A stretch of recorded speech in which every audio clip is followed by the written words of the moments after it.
Samantala, seguridad naman sa gaganaping 38th National Encampment ng Girl Scouts sa Davao nakahanda na. Nutukan namin kasama ang si Pengalinyo ng Radyo ng Bayan Davao.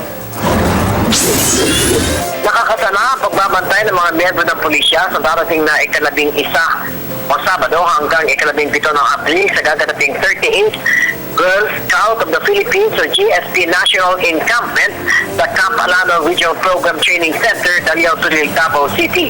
Ayon kay Police Senior Inspector Mel Grace Dries, tagapagsalita ng Davao City Police Office o DCPO na inatasan na ni City Director Police Senior Superintendent Vicente Danao Jr.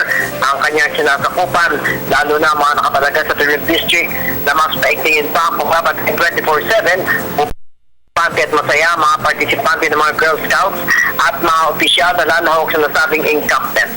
May karagdagang presyo na anyan na nakatalaga mula sa Talomo Police Station at Turil Police Station para matiyak ang seguridad at kaligtasan ng lahat.